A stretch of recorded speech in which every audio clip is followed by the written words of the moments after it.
ایک جنگل میں ہاتھی کی حکومت تھی جو بظاہر بہت طاقتور دکھائی دیتا تھا، لیکن دن بھر تالاب کے کنارے سست بیٹھا رہتا اور اپنے دوستوں کے ساتھ وقت گزار دیتا۔ جنگل بہت وسیع و خوبصورت تھا، اسی وجہ سے دوسرے جنگل کے جانوروں کی نظر ان پر تھی۔ دشمن پہلے بھی ایک دفعہ حملہ کر چکے تھے، لیکن شیر کے گروہ نے دشمنوں کو مار بھگایا۔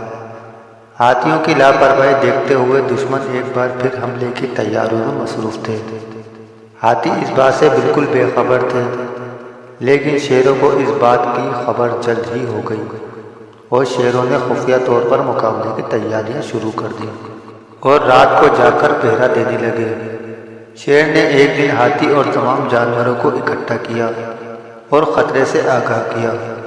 یہ بات ہاتھی کو بری لگی، لیکن اس نے اپنا غصہ ضبط کر لیا کہ آخر شیر کہنا کیا چاہ رہا ہے۔ شیر نے کہا کہ پڑوسی جنگل کے جانور کسی بھی وقت ہم پر حملہ کر سکتے ہیں۔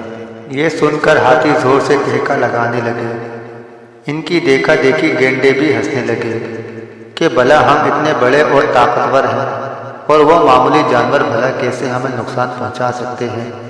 ہرن، بندر، خرگوش وغیرہ اپنے بچوں کی طرف سے پریشان ہو گئے اور شیر کی بات سے اتفاق کرتے ہوئے کہ سب جانوروں کی حفاظت بادشاہ کی ذمہ داری ہے، مگر ہاتھیوں نے یہ بات انسنی کر دی۔ شیر کی باتوں میں سچائی تھی اور یہ سچائی ایک دن ہاتھیوں اور گینڈوں پر واضح ہو گئی۔ ایک رات دشمن جانور حملہ آور ہو گئے۔ دور سے دشمن کے قدموں کی آہٹ سن کر شیر خود بھی چوکنے ہو گئے اور دوسرے جانور کو بھی جگا دیا تاکہ وہ اپنی حفاظت کر سکیں، لیکن ہاتھی اور گینڈے نیند کے مزے لے رہے تھے۔ پھر وہی ہوا جس کا ڈر تھا۔ دشمنوں نے سوئے ہوئے ہاتھیوں اور گینڈوں کو اپنا نشانہ بنایا، لیکن عین اسی وقت شیروں نے دشمنوں پر اس طرح حملہ کیا کہ وہ سوچ بھی نہیں سکتے تھے۔ لڑائی کافی دیر تک ہوئی۔ صبح ہونے کے آثار نظر آنے لگے۔